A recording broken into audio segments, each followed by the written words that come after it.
So but ಒಂದು regulatory body ಇದೆ, ಅದರಲ್ಲಿ ಇದ್ದಾರೆ ಅಧಿಕಾರಿಗಳು, ಅದನ್ನು ರೆಗ್ಯುಲೇಟ್ ಮಾಡ್ತಿದ್ದಾರೆ ಅಂದ್ರೂ ಇಷ್ಟು ಈಸಿಯಾಗಿ ಮಾರ್ಕೆಟಲ್ಲಿ ಪ್ರಾಪರ್ ಕ್ಲಿನಿಕಲ್ ಟೆಸ್ಟು ಕ್ಲಿಯರೆನ್ಸ್ ಕೆಲವೊಂದು ಇಲ್ಲದೆ ಹೆಂಗೆ ಮಾರ್ಕೆಟಲ್ಲಿ ಬರೋದಕ್ಕೆ ಸಾಧ್ಯ?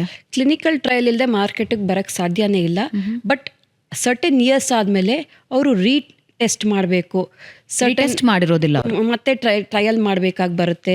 ಸರ್ಟನ್ ಕಾಂಬಿನೇಷನ್ ಯೂಸ್ ಮಾಡಿರ್ತಾರೆ, ಆ ಕಾಂಬಿನೇಷನ್ಗೆ ಟ್ರಯಲ್ ಮಾಡಿರಲ್ಲ. ಫಾರ್ ಎಕ್ಸಾಂಪಲ್ ಇದಕ್ಕೆ ಪ್ರಾಡಕ್ಟ್ ಹೇಗೆ ಟ್ರಯಲ್ ಮಾಡಿರ್ತೀನಿ, ಅದ್ರ ಜೊತೆ ಇನ್ನೊಂದೇನೋ ಆ್ಯಡ್ ಮಾಡಿರ್ತಾರೆ. ಆ ಕಾಂಬಿನೇಷನ್ಗೆ ಟ್ರಯಲ್ಸ್ ಮಾಡೋದಿರಲ್ಲ, ಆ ಕಾಂಬಿನೇಷನ್ಗೆ ಸರಿಯಾದ ಡೇಟಾ ಕೊಟ್ಟಿರಲ್ಲ.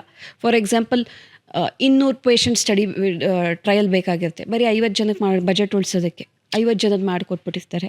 ಓಕೆ. ಸೊ ಈ ಥರದ್ದು ಸ್ಟ್ರಿಕ್ಟ್ ರೆಗ್ಯುಲೇಷನ್ಸ್ ಕೆಲವೊಂದು ಕಡೆ ಫಾಲೋ ಮಾಡಲ್ಲ.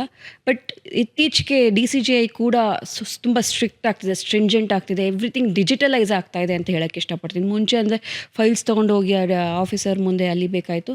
ನಾವು it is become at least 70-80% digitalise ಆಗಿದೆ.